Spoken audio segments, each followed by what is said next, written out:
Morning student, आज पढ़ने वाले हम क्लास 4th में Hindi. So open your book.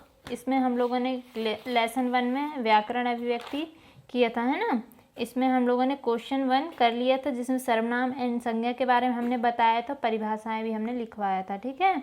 अब इसमें क्वेश्चन नंबर 2 करेंगे, जिसमें दिया है कविता में से छांटकर संयुक्त अक्षर लिखिए, ठीक है। इसमें से हमें क्या करना है, संयुक्त अक्षर छांटकर लिखना है जो कविता में दिए हुए हैं। इसके पहले हमें क्या बनना चाहिए, संयुक्त अक्षर बनना चाहिए, ठीक है। तो हम सबसे पहले संयुक्त अक्षर समझ लेते हैं कि संयुक्त अक्षर क्या होते हैं, उसके बाद हम कविता में से छांटकर संयुक्त अक्षर को लिखेंगे, ठीक है। तो इसको मैं 2 टाइप से बताऊंगी कि संयुक्त अक्षर होते क्या हैं, ठीक है। तो किसी भी आप लोगों को पता है कि किसी भी अक्षर के नीचे हलंत लगाने से वो सब जो अक्षर रहता है उसका उच्चारण क्या होता है, आधा होता है, ठीक है। ऐसे ही दो आधे उच्चारण वाले अक्षरों को जोड़ने से हमें क्या क्या प्राप्त होते हैं, संयुक्त अक्षर प्राप्त होते हैं। जैसे मैं यहाँ साइड में ही बता दे रही हूँ, जैसे त आधा ता, नीचे हलंत लगा दिया तो आधा ता हो गया ये, और प्लस र, तो इससे क्या बन गया, त्र, ठीक है। इससे क्या बन गया, त्रा। अब इससे बहुत सारे शब्द बन सकते हैं हमारे, त्रिभुज, त्रिशूल, ठीक है। क्या बन सकते हैं, त्रिभुज, त्रिशूल, ठीक है। और नेक्स्ट, जैसे यहाँ पर हमने गा, इसके नीचे हलंत लगा दिया तो आधा गा हो गया ये, इसमें य जोड़ दिए, ठीक है। तो ये क्या बन गया, ज्ञा, ज्ञानी का, ज्ञानी का बन गया। तो यहाँ से ज्ञानी लिख सकते हैं हम लोग, ये एक शब्द बन गया ज्ञानी का, ठीक है। स आधा सा, नीचे हलंत लगा दिया, और रा, तो क्या बन गया, श्रा। तो इससे कोई वर्ड बन सकता है, हाँ बन सकता है, श्रमिक, ठीक है। ये हो गया हमारा। नेक्स्ट, क आधा का एंड सा, ठीक है। इन दोनों को मिला के क्या बन गया, इच्छा। तो इसमें से कक्षा शब्द भी हो सकता है और क्षत्रिय शब्द भी हो सकता है, ठीक है।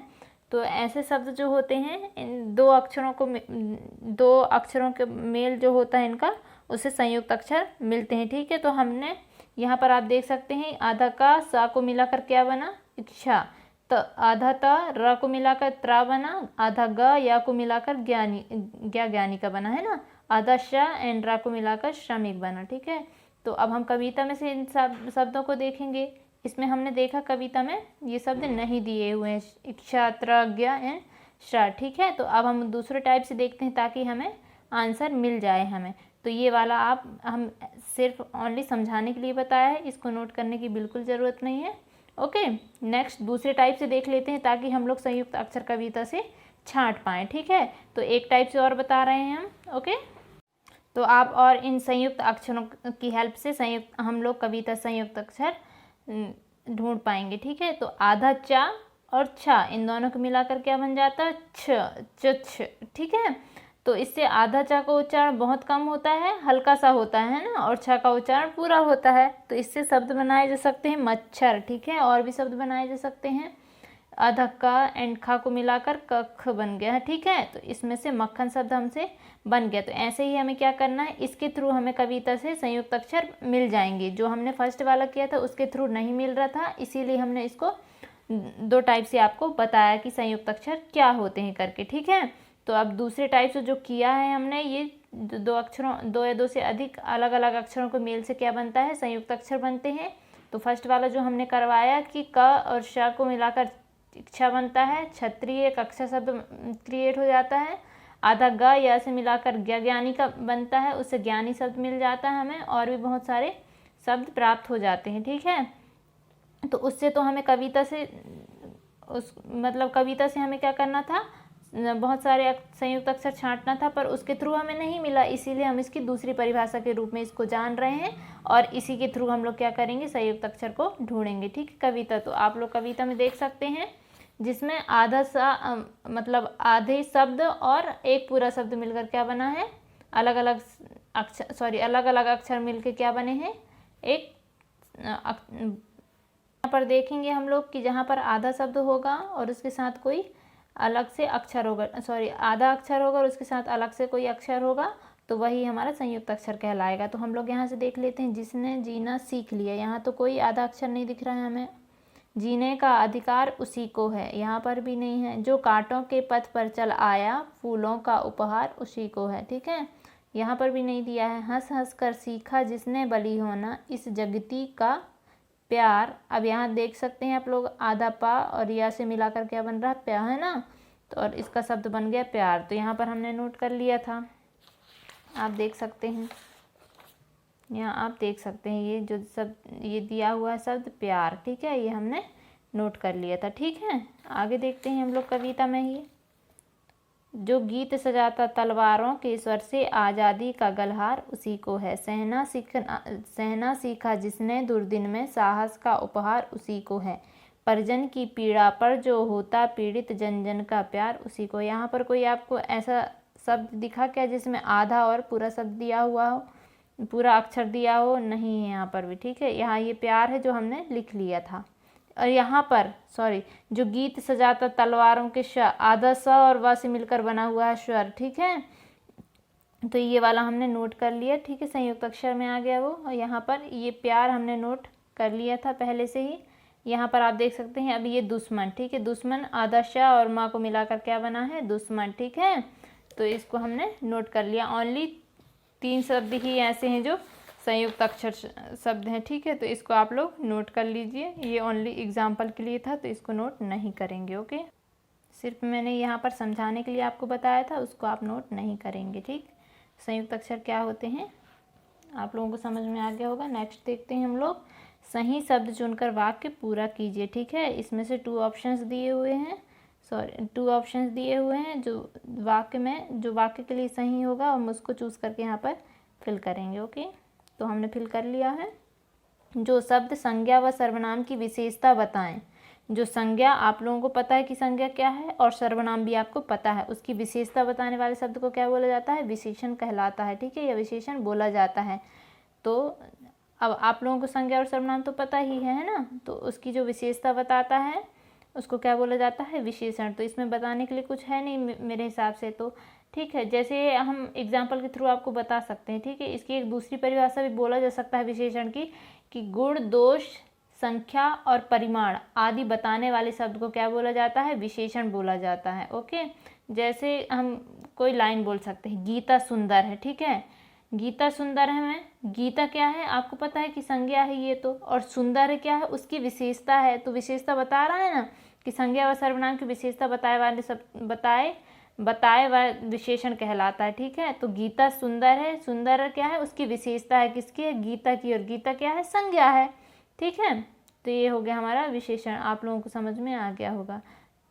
ख नंबर का देखते हैं हम लोग, जो शब्द किसी व्यक्तिवाचक संज्ञा की विशेषता बताए वह व्यक्तिवाचक विशेषण होता है। ठीक है, जो शब्द क्या होता है, व्यक्तिवाचक संज्ञा की विशेषता बताता है वह व्यक्तिवाचक विशेषण कहलाता है। तो हम इसको कैसे बता सकते हैं, व्यक्तिवाचक ऐसे शब्द जो असल में क्या होते हैं, असल में संज्ञा के भेद व्यक्तिवाचक संज्ञा से बने होते हैं एवं विशेषण शब्दों की क्या करते हैं, वो रचना करते हैं, है ना, वे व्यक्तिवाचक विशेषण कहलाते हैं। जैसे इलाहाबाद से इलाहाबादी बन जाता है, जयपुर से जयपुरी, बनारस से बनारसी, है ना। जैसे एग्जाम्पल के थ्रू भी हम इसको समझ सकते हैं, जैसे बोलते हैं ना कि मुझे भारतीय खाना बहुत पसंद है, तो क्या है इसमें, भारतीय शब्द असल में व्यक्तिवाचक संज्ञा से बना होता है, और जो भारत शब्द से लिया गया, आप लोगों को पता है भारत से भारतीय बनता है ना, ये व्यक्तिवाचक संज्ञा है। लेकिन अब भारतीय विशेषता की रचना कर रहा है, पर क्या कर रही है, भारतीय विशेषण की क्या कर रहा है, ये रचना कर रहा है ना। इस वाक्य में यह शब्द खाने की विशेषता बता रहा है ना, कि जो भारतीय खाना है बहुत ज़्यादा अच्छा है। जैसे बनारस से बनारसी साड़ी कहते हैं ना हम लोग, बनारसी साड़ी, तो ये क्या है, बनारस तो प्लेस का नाम है, आप लोगों को तो पता है। तो ये व्यक्तिवाचक संज्ञा जो क्या करता है, जो शब्द किसी व्यक्तिवाचक संज्ञा की विशेषता बताए हुआ व्यक्तिवाचक विशेषण कहलाता है। ठीक है, तो नेक्स्ट क्वेश्चन हम लोग देख लेते हैं। यहाँ देख सकते हैं आप लोग, जिस शब्द से किसी कार्य के होने का पता चले उसे क्या कहते हैं, क्रिया कहा जाता है। ठीक है, किसी कार्य के होने का पता चले उसे क्रिया कहते हैं, क्रिया और क्रिया विशेषण। तो क्रिया क्या होता है, किसी कार्य के होने का पता चले, जैसे पढ़ना, खाना, पीना, जाना इत्यादि क्या होता है, क्रिया होता है। जैसे राम पढ़ रहा है, तो पढ़ना, राम का पढ़ना क्या हो गया, क्रिया की, मतलब वो क्या कर रहा है ना, किसी कार्य के होने का पता चले, मतलब राम क्या कर रहा है, पढ़ रहा है, तो पढ़ना क्या हो गया, क्रिया हो गया। राम सो रहा है, उसका सोना क्या हो गया, क्रिया हो गया। राम खाना खा रहा है, उसका खाना क्या हो गया, क्रिया हो गया। ठीक है, तो ये भी आप लोगों को समझ में आ गया होगा। विशेषण द्वारा जिस संज्ञा और सर्वनाम की विशेषता बताई जाए वह विशेष्य होता है। विशेषण द्वारा जिस संज्ञा व सर्वनाम की विशेषता बताई जाए वह क्या होता है, विशेष्य होता है। ठीक है, यहाँ दिया हुआ है ये ऑप्शन विशेष्य, तो हम एग्जाम्पल के थ्रू समझ सकते हैं। विशेषण द्वारा जिस संज्ञा व सर्वनाम की विशेषता बताई जाए क्या होता है, विशेष्य होता है। मतलब जैसे गीता सुंदर है, हमने अब विशेषण में भी यही एग्जाम्पल दिया था। इसमें हमने बताया था कि सुंदर मतलब गीता सुंदर है, तो गीता की विशेषता कि क्या है कि गीता सुंदर है, तो सुंदर क्या है, उसकी विशेषता है कि गीता सुंदर है। ठीक है, जबकि गीता क्या है, संज्ञा है वहाँ पर, और वहाँ पर उसकी विशेषता क्या है कि वह सुंदर है। ठीक है, तो उसमें विशेष्य क्या हो गया, गीता विशेष्य हो गई, और सुंदर क्या है, विशेषण है। ठीक है, कि गीता सुंदर है, इसमें गीता विशेष है क्योंकि गीता के बारे में बोला गया है ना, तो वो विशेष्य हो गया। बिकॉज यहाँ पर परिभाषा में दिया हुआ है कि विशेषण द्वारा जिस संज्ञा व सर्वनाम की विशेषता बताई जाए वह विशेष्य होता है। तो गीता सुंदर है, यहाँ पर गीता विशेष्य है और सुंदर है वह उसकी विशेषता है, तो विशेषण होगा वहाँ। ओके, आगे नेक्स्ट क्वेश्चन देखते हैं हम लोग। पीला गुलाब हरी का है, पीला गुलाब किसका है, हरी। तो आप यहाँ देख सकते हैं पीला गुलाब हरी का है। वाक्य में विशेषण और विशेष्य को अलग कीजिए, तो यहाँ विशेषण हो जाएगा पीला और गुलाब क्या हो जाएगा, ये गुलाब क्या हो जाएगा, विशेष्य हो जाएगा। बिकॉज यहाँ पर क्या है, गुलाब, गुलाब कैसा है, पीला है, तो गुलाब की विशेषता बताई जा रही है ना कि गुलाब क्या है, पीला है, तो गुलाब क्या हो गया, विशेषण क्या हो गया, पीला हो गया, और किसकी विशेषता बताई जा रही है, गुलाब की, तो गुलाब क्या हो गया, विशेष्य हो गया। ठीक है, अब देखते हैं नेक्स्ट पर्यायवाची शब्द। ओके, तो आप यहाँ देख सकते हैं पर्यायवाची शब्द। पतंग का क्या हो जाएगा, तरी सलभ पतंगी, तरी सलभ पतंगी। सोम का क्या हो जाएगा, अमृत अमी सुधा, अमृत अमी एंड सुधा। ठीक है, ताल का क्या हो जाएगा, नाद स्वर रव, रा और वाह है ये। ठीक है, रव, नाद स्वर रव। शारंग का क्या हो जाएगा, हिरण मृग हरिण, हिरण मृग हरिण। ओके, अब यहाँ पर देख सकते हैं नेक्स्ट रचनात्मक अभिव्यक्ति में कविता में आए निम्नलिखित शब्दों को देखिए। हंस हंस जन जन। उपरोक्त शब्दों में से शब्दों की पुनरावृत्ति होकर ये योजक चिन्ह, ठीक है, ये योजक चिन्ह लगा है। जैसे हंस हंस लिखा है यहाँ पर, इसके बीच में जो चिन्ह लगा हुआ है उसे योजक चिन्ह बोला जाता है। इसी प्रकार के इनके अतिरिक्त 10 नए शब्द बनाना है हमें। ठीक है, ऐसे ही अब कविता में तो ऐसे कोई शब्द दिए ही नहीं है, सिर्फ यहाँ पर हंस हंस और जन जन बस दिया था, तो हमें अपने मन से ही क्रिएट करना है। ठीक है, तो यहाँ पर हमने कुछ शब्द लिखे हुए हैं, आप लोग भी नोट कर लीजिए। धीरे धीरे, घर घर, इनके बीच में क्या है, योजक चिन्ह लगा हुआ है। जंगल जंगल, कोना कोना, दो दो, कभी कभी, साथ साथ, जल्दी जल्दी, अलग अलग, कोने कोने में। धीरे धीरे, घर घर, जंगल जंगल, कोना कोना, दो दो, अलग अलग, कोने कोने, जल्दी जल्दी, ये सब क्या हो गया, ये हमारे योजक चिन्ह वाले शब्द हो गए। ठीक है, जिसमें योजक चिन्ह लगा हुआ आप देख सकते हैं।